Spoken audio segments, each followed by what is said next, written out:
This is Maureen Kafkis, the Brain BS coach, here to tell you about the episode today. So, in this episode, I speak with Roman Garcia, who is the Mind Medic coach. Roman was working with people in toxic relationships, but he recently transitioned to working with people who are experiencing parental alienation. In the discussion that we have on the podcast episode, Roman shares what led him to coaching, what he has experienced himself in terms of parental alienation, and gives us some red flags to look out for and to question whether we should be in a relationship or not. So sit back, settle in. Episode 166 of the Brain BS podcast, Toxic Relationships and More with Roman Garcia. Do you want more out of your life but not exactly sure what that might be? Are you longing for something but can't quite put your finger on what it is? That is the universe speaking to you, and it is time to listen up. I'm your host, Maureen Kafkis, the Brain BS coach. I created the Brain BS podcast to help people define what success means to them and show them how to get it. I help you to let go of fear and doubt and prepare your nervous system for success. I show you how to understand your own energy and to trust yourself to make all the decisions. If you are ready to go inward and stop looking outside yourself for all the answers, this is the podcast for you. Now let's get started. Hello and welcome back to the Brain BS podcast. I have Roman Garcia here today. He refers to himself as the Mind Medic coach, and I'm going to let him explain that to you and also let you know anything else that he wants you to know about himself before we get started with the interview.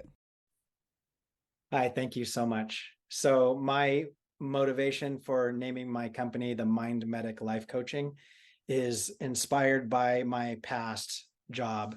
I was in the FBI, and when I was a special agent in the FBI. And when you're in the FBI, you have your primary assignment, like I did public corruption at one point, then counterterrorism, and then I was in the behavioral analysis unit or whatever. Then you have side jobs, like I was a fitness advisor, and one of my jobs was a tactical medic. I was a combat medic. So my job was to heal people or keep people alive in traumatic situations. My coaching program, I feel, draws a direct parallel to my role as a combat medic in the FBI. So in both situations, both in life coaching and in combat medicine or tactical medicine, you provide care under fire. So as you know, things are not necessarily going well when I show up, either in life coaching or in a tactical situation. Secondly, my treatment is very simple. I was at EMT level, and as a life coach, we're not psychologists or PhDs or anything like that. Our approach is very simple, and the tools we have are simple tools. However, they're highly critical. They are the difference between life and death, seriously. And thirdly, I train in both roles, I train my people how to treat themselves so they can, apply their own tourniquet, stop bleeding, whatever. Same thing emotionally, to keep themselves alive. So they're not always relying on someone to help them in horrible situations. And lastly, I treat the bad guys with as much urgency as I treat the good guys. And so I thought Mind Medic was a good name. Yeah, I love it. Okay, so let me just give the audience a little background. So we're doing a relationship series here. So I saw Roman's post, and I saw his website, which has since changed. And it's about toxic relationships. And we haven't really talked about toxic relationships in this series yet. So I definitely want to touch on that. But then I became aware that what he's really transitioned into is parental alienation. And that is a topic that is, I think, super important as a member of a blended family. I think a lot of stuff happens when people's relationships come to an end, and there needs to be more discussion around it and more support for the people in that situation, especially like for the men who are getting cut off from seeing their children, and women too, but I mean, it goes both ways. But before we get into that part of it, I want, Roman, can you just kind of share your own personal story that led you to coaching? Yes, I was I was married, and I chose to be unfaithful to my wife in 2009ish, and that was a decision I made. I don't know how, but I did it. And I'm trying to own up to it and get past it.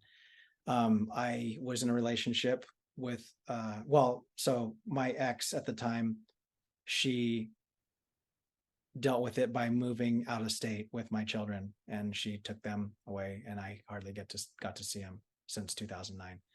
And it was devastating to me, and probably the worst pain that I've experienced yet.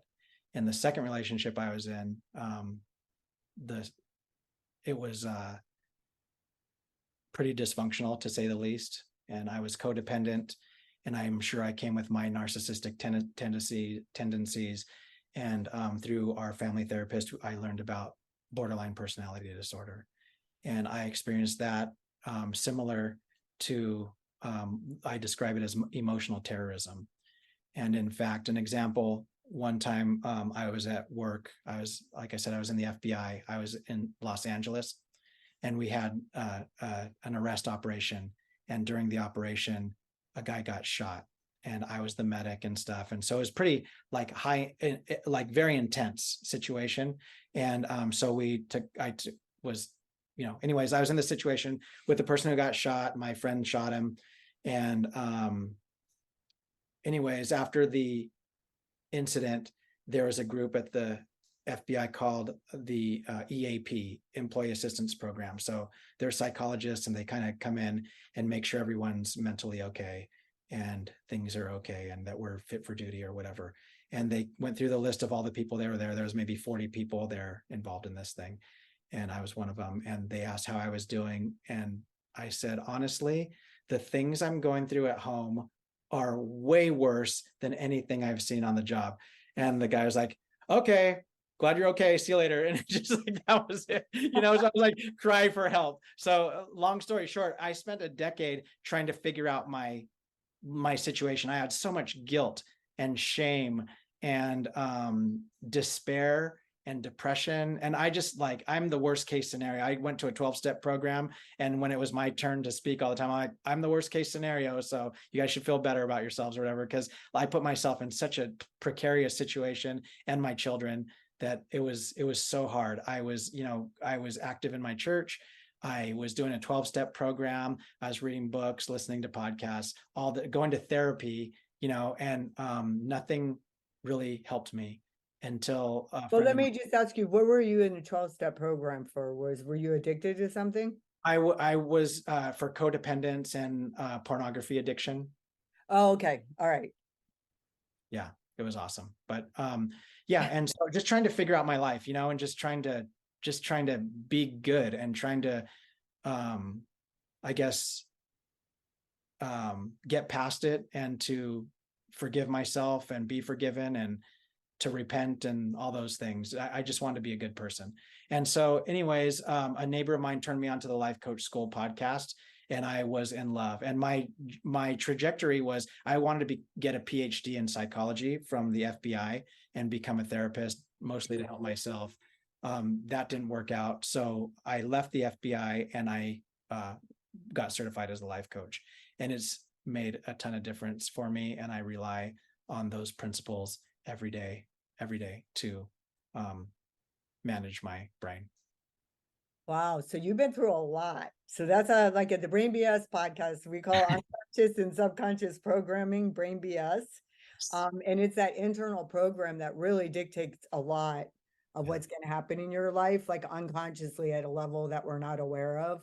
So, but good for you for being so motivated and inspired to become a better person. But you know what I think is like most valuable about this work is not only just like trying to become a better person, but really deeply and completely loving yourself and accepting yourself, flaws and all, and knowing that you are not that different from other people. We might have different situations or circumstances, but we've all done things that we feel shame about and regret and remorse and wish we could have a do-over, and all that. I mean, the majority of people walk around like that their entire lives, and they don't even deal with it or go inward to figure it out. So Yeah. so how How has this been showing up like with the people that you work with? What are some of the common things that you see? We're gonna go into parent alienation, but let's talk a little bit about just toxic relationships in general. Are there any red flags that you think people should be aware of that maybe they're in one? Well, the red flags is like the main thing that we deal with in toxic relationships. And do you remember Dr. Laura Schlesinger? Yes. So I I remember it was entertaining to listen to her because she was so brutal to people on the phone. And people would call up and say, "Oh, my husband smokes pot and he doesn't have a job. And what should I do?" And then she'd tear these people apart saying, "Well, did he have a job before you got married? No. Did he smoke pot before you got married? Yes. Well, what do you think? You're marrying him is going to change everything, you know?" And so I remember like, yeah, just red flags. They're everywhere. And I talk to people a lot, and there's always red flags. And you might be 2 decades into it, but what people should know is to look out for red flags now.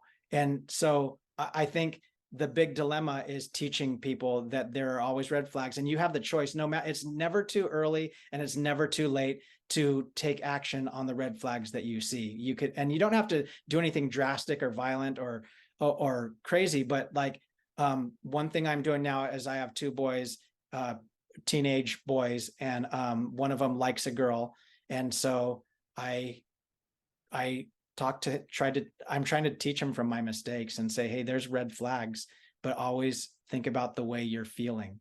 You should never feel manipulated or pushed into something you don't want to do, or obligated, or be afraid. You should always like just this little bright coal of hope or well-being should always be maintained no matter what. And there's a lot of things trying to diminish that.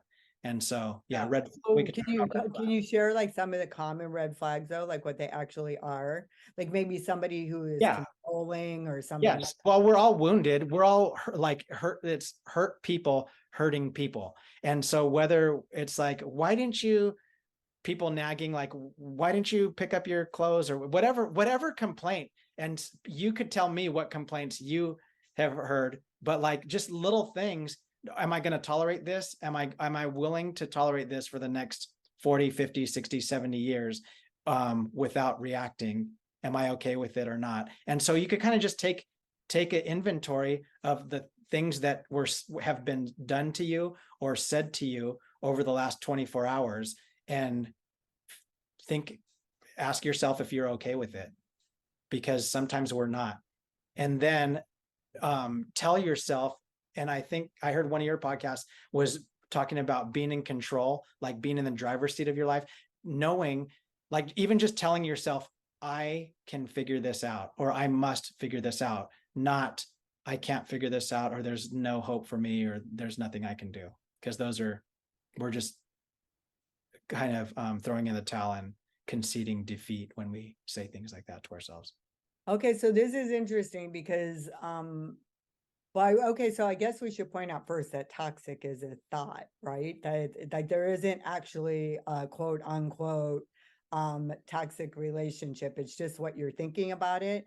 But I talk a lot about Terrence Real's work in the book Us, and about the adaptive child self. And it sounds like you're talking about the adaptive child self, the unconscious self in us that can get triggered by someone else. And when we're in a relationship with someone, he typically focuses on marriage. You have a relational stance between the two of you. That's when both your adaptive child selves show up and kind of go at it. And there's no way you're actually going to come to a solution, because it's your wise adult self. That's your higher self. That's where you actually respond thoughtfully and you're not reacting. So how do you know the difference between a regular adaptive child self and when it's toxic? I have to read the book and get back to you on that one. I mean, so yeah, toxic is just a term, but some people, they're like, I think like the thing with addiction that I love is like, it's not, like you could be, people are addicted to McDonald's French fries. People are addicted to working out or gardening or whatever. But the thing is, like I think one of the definitions I've heard about addiction is if you're not comfortable with what just happened, you know, whether you drank too much or you missed work because of something or you're at work and you can't get off Instagram and you think you could be making more money or being more productive if you weren't, or whatever. There might be, and I don't want to rubber stamp the word addiction, because there's a stigma around that word, but you can kind of like rein in your own brain and say, this is causing me a problem. When I come home and I'm sitting in my driveway and I feel this feeling of this pit in my stomach because I'm about to walk in, there's probably a problem there. And is that what you worked your whole life to experience? Maybe you're okay with it, but my call to action is for that very small group of individuals who are sick and tired of it, who don't want to be in that anymore and are trying to find a way out, because there is hope, there is rescue. Yeah, I like what you said, because I think that the way you know if it's toxic or not after just like talking about that is the way it feels in your body. And it's also like if you're in a relationship where the person clearly loves you, but you bicker a lot, or you like that's different than when you're in a relationship where your needs aren't being met. Like, so to a certain degree, it's not good for you to be in a relationship where your needs aren't met. But then I also like interviewed Susan Page on the podcast, and she's all about the power of one and how you can change relationships on your own. So it's a gray area, Yeah. right? So can I comment on that real quick? Yeah. Yeah. Yeah. And I think because we're just as much of the problem as the other person, especially me. So yeah, I remember when I was brand new coaching, I coached a guy on relationships, and he was talking about he'd been in his relationship for about 35 years or something like that, and the last 3 decades were the problem. So he had a good relationship for 5 years and then 30 years of misery. And so I said, well, I could coach you on relationships. I was taught that you could just coach one person and it'll be okay for the whole relationship. I don't know if I didn't really believe what I was coaching him on, to say the least. And so I started coaching him, and like a couple of sessions in, he's like, everything's different. Like, I'm happier, she's happier, we're more intimate. Like, this is the best our relationship's been in 30 years, and we've been married 35 years. And to hear him say that, I was like, wow. Like, I couldn't believe it myself, but I believe in that. Like, everyone needs to improve, everyone needs self-awareness. I'm yeah, everyone needs it. Yeah. I started homeschooling my boys about a year and a half ago, and I was trying to figure out what I wanted to teach them, and I whittled it down to 3 things that I wanted them to learn. One of them was grit, one of them was faith in God, and the third one was mental health. And I think, like, if I could have known how to manage my depression, my fear, my anxiety, and all the other mental bullcrap that we put ourselves through when I was their age, I wouldn't be standing here now in this situation, or have put myself through this situation. And I'm glad I'm here, but it hurt, and I hurt people on the way. Yeah. Well, yeah. Well, we're glad you're here too, because I'm sure you're helping a lot of people because of what you went through. And I am going to call you a little bit on your brain BS when you said, especially me, when you were referring to how you I'm are. awesome. I'm awesome, and I've made bad decisions. Exactly.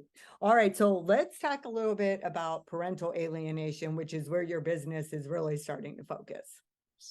So this is when you talk to people in parental alienation, it's carnage, and that's kind of like the warrior mindset vision I have as a mind medic. Is like, I feel like our children are being held captive, and I will articulate on this. They're being held captive and they're in harm's way. And I envision this battlefield with bloody soldiers all over it. And I want to go and rescue these people, heal them up, have them heal themselves, and then get back in the fight, because our children are not in a good place.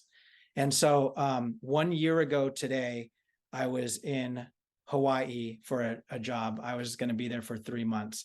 And we had moved to Thailand. My ex-wife moved and I moved. We were divorced since 2018, but last year we moved there tandemly because we share the boys. And so from Thailand, we went to Hawaii because I got this job that I thought was awesome. Wait, let me just stop you there, because I think that this is is something to talk about. Was that a mutual Yes. decision? So that's Yes. pretty cool that you guys could come to a mutual decision on that, because Yeah. that can So I'm trying to compromise with her all the time. And so anyway, so we liquidated everything, went to Hawaii or to Thailand. Then from Thailand, I got this unexpected, awesome opportunity in Hawaii. So I went to Hawaii, which was awesome. But we were there a couple days and my ex vanished with my little boys. And I think so I was in law enforcement. So I kicked into like, okay, fight time. I called 911 right away to call the police. And then I suggested that they contact the airport to make sure they didn't leave the island. And I told them, my ex vanished with my boys. And one thing that you'll find when you're dealing with these things, probably in divorces and stuff like that, is no one cares. The police don't care. The lawyers don't care. The judges don't care. The commissioners don't care. No one cares about your case. So you're basically in it alone. And relying on people is a dead end. So my children were missing for 2 months, and I did not know where they were. I had a speculation of where they might be in the country, but the last thing I wanted to do was show up at someone's door and then because when she left, it ended up she accused me of molesting the kids and beating her and all this horrific stuff. So they were looking at me kind of suspiciously. Of course, I was cleared of everything and I was fully cooperative with the police, but they still didn't want anything to do with me. They said it's a civil issue, deal with it yourself. Okay, And wait. We got to stop for a second because I want to make sure I have this clear. This just happened last year, one year ago, 1 year ago. So you went through, September 21st.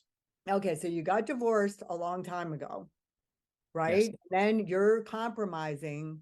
You both go to Thailand together and you're in agreement. And then Yes. did she not want to go to Hawaii? Well, she did want to go to Hawaii. We all thought like it'd be nice to go back to the US because there's like, Costco and Target and stuff. US stuff, right? Yeah. I mean, and she was having a hard time in Thailand. She didn't speak the language. None of us spoke the language, but there's a lot of English. And, I was more able to adapt. I like the adventure. I like, taking risks. Maybe it was, I don't know all the story about why she wanted to leave or her whole motivation. We didn't really talk about it, but she was not comfortable and didn't want to go back. So she and she vanished. clearly wasn't able to tell you, like, be straight. And we have been like in high conflict the whole time. She calls the police on me. I've had a restraining order against me a year before that, where I didn't see my boys for 52 days or I didn't have them for 52 days. So just constant, and this is common when you get into the parental alienation stuff, calling the police, borderline personality stuff comes in. What was triggered to do kicks in as well. And it's high conflict and a lot of trauma is inflicted. Oh, wow. Yeah. So you guys, even with that whole history, decided to go to Thailand together. So you're kind of, It's me always kind of circling back and saying, what can we do? What lack I yet, to quote the Bible? What can I do better? And how can I compromise? And how can I focus on the boys? Because they're yeah, 'cause it sounds like you're still trying to take responsibility for the first thing that you did. And like, it's like not all on you at this point, right? What's going on? Well, now I'm rescuing my little boys. They're being traumatized and they're being taken away. And my relationship with them is always being threatened. Okay, so since she called and then they were missing for 2 months, what happened then? I finally, and I was always trying, I had a lawyer and they were glad to take my money. And then I went to the city council. I was just trying everything and just, it wasn't working. And I finally called the National Center for Missing and Exploited Children. And I told them my story, expecting to be hung up on, or, another agency just not doing anything. And they said, oh yeah, that's called family abduction. We're going to help you. So they triggered the Hawaii Attorney General to get involved. The Attorney General triggered the Kauai PD to finally to help me get my boys back. They told me they're in Tennessee. They called the Tennessee Attorney General's office. The Attorney General called the Sheriff's Department. And so I flew over to get my boys, and we're back together. And there's a lot of other stuff that happened in between then and now. Yeah, but, I'm sure it's just like. So when I got them, we went to court and stuff, and in arrest operations, like in law enforcement, the element of surprise is awesome. I wanted to scoop them up, get them back, and then start the healing. But mom found out that I was on my way. So she had time to, your dad's, I don't know what she said. But when I got them, I had to go with the police to get them. And they were screaming, and they had to be peeled away from mom, saying, I don't want to be with him. And she was saying, I'll never see you again. And all this unnecessary drama, and so it was really, really hard. And Oh, so I wow. picture, those movies when like a guy's trying to tame a wild horse. I kind of felt that way with my boys, because they did not want to be with me. And then she's texting me saying, they're terrified that you're going to take them away from me. And I was like, I didn't take them any, you're the one that You're took the them. one that took them, yeah. I mean, Little it's projection going on there because she took, comical, like yeah. what happened. But anyways, so I kind of figured, like, I envisioned this guy in a corral with a wild horse, just standing there over the, day after day after day, until the horse gets kind of like acclimated to the dude. And then, at the end of Starts the trusting story, them. they're riding into the sunset together Yeah. and best friends and all that stuff. So that's been my approach, and just trying my best to be good and do good and focus on the boys and not act out of revenge or anger. And so today I have my boys. We have 50-50 custody. I'm in Tennessee near Nashville now, where they came.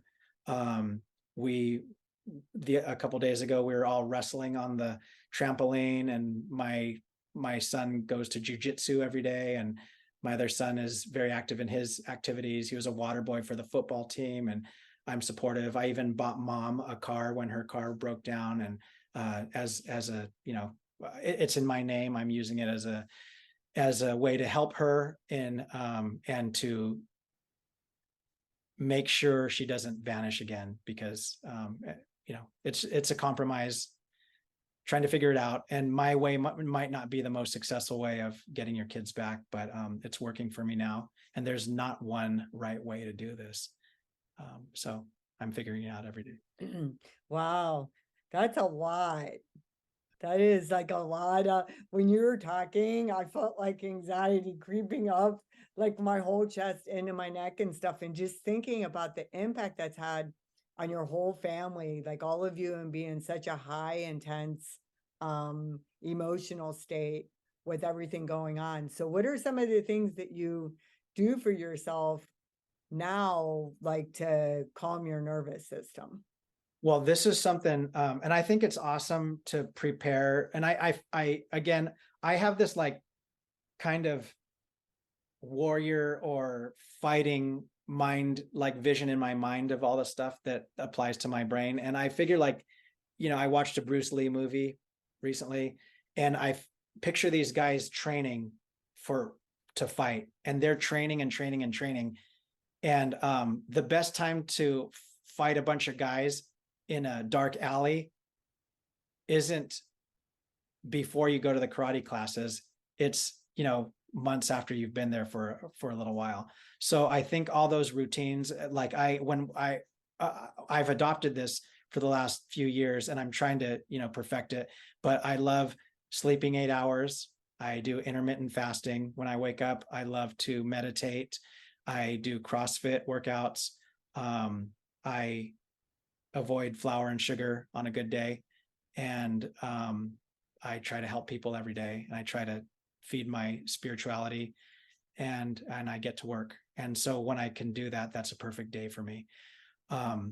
So I was doing that throughout the time they were missing in Hawaii. I was really able to focus on that, like hone down on that, and kind of manage myself. Meditation, I can't say enough about meditation. For me, it's fall right now, so the leaves are falling, and it kind of feels like when you take a leaf blower and blow off your driveway and it's like clean again. That's the way I Mhm. feel about meditation, because you wake up with like all these bees buzzing around your brain. When you can meditate, it kind of clears them out, and then you could insert the stuff that you want in an orderly fashion. And that works very well for me, and I highly recommend meditation for everyone. And a lot of people I run into say meditation doesn't work for me. And the way I made it work for me, or that I was blessed to have it work for me, was I committed to myself to meditate one time, like a few years ago, for my New Year's resolution, to meditate for 3 weeks or something like that. And so even though it sucked the first 2 weeks or whatever, I committed to doing it. And by the end, it was something that I promised myself I would never not do again in my life. So Yeah.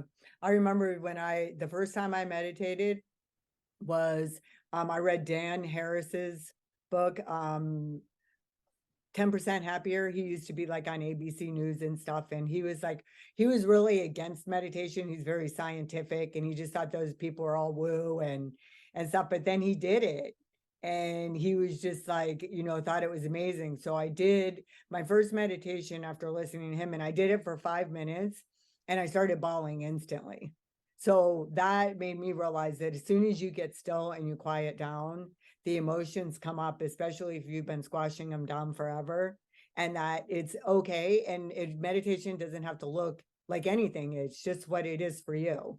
So just because it's not like people go sit and they're like, and nothing's coming up in their minds. That's what it looks like. Zero to Buddhist monk in a Yeah.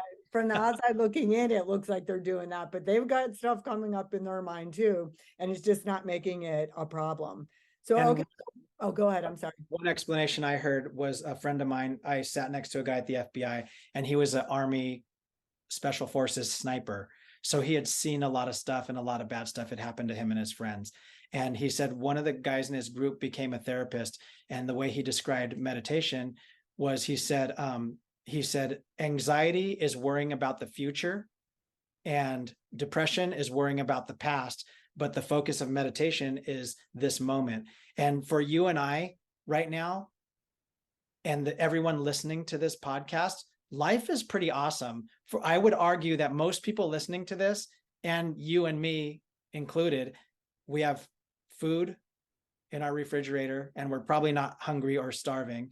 There's probably no wolves trying to kill us at the moment. There might have been 5 minutes ago, and maybe 10 minutes down the road, there might be. No one's trying to hurt us. We have clothes. We're in a car, or we're in a beautiful home with an environment that we could control. Like life, we are better off now than most people throughout the ages in this moment. And we might, but so what the thing about meditation is chaining together links of perfect moments. Like right now, life is pretty awesome for you and pretty awesome for me. And a minute from now, it's going to be pretty awesome again. And a minute after that is probably going to be pretty awesome. So it's chaining those together till that's a big chunk of your day. And in an hour from now, it might go totally haywire, but that's in an hour from now. It's like, let's focus on right now. It's being mindful, and it's being in this present moment. And we've heard all those words before, but for me, that really hit. And it helps me all the time. And I know what's awesome now is I know that when things get dialed up and my stress and my anxiety and my depression increase, I can kind of soothe it by doing a meditation, and it works. Everyone should do it. Yeah. I did a series in July on all kinds of modalities that can help you with your subconscious and unconscious programming. So I make a point of doing something that I can do for myself every day, but I also talk on there about people who offer modalities that are really affordable and not expensive that can also be really helpful. But okay, so we're nearing the end of the podcast. So how about if you share how people can work with you and what that would look like? Yeah. So right now, my website's under construction. If you want to reach out to me, my email is roman@mind-medic.com. Okay. And is there, you can send me the link for that, and then I can put it in the show notes so that people can reach you. So is it one-on-one coaching then primarily that you do? I do one-on-one coaching. I'm about to start a group, and I'm coaching through a Facebook group that I'm about to start also. So Okay. And how long is the container for your coaching, or do you just do it as so needed? I do a 10-week program for $1,000. Okay, cool. That's very affordable. I mean, for some people, but otherwise you'll have your Facebook group too, so you can help people at different income levels. At the moment, I'm about to increase it to $50,000, but whatever, sometime between now and All right, sure. Okay, subject to change is what I'm trying to say. So yeah. So is there any final words of wisdom you would like to share with the audience that you haven't had a chance to say? yeah, I think I could talk for hours on my alleged words of wisdom, but you're not alone. and whatever situation you're in, you could change it. It's up to you. And don't expect other people to change it. And contact me for help. I do free coaching sessions for people who want them.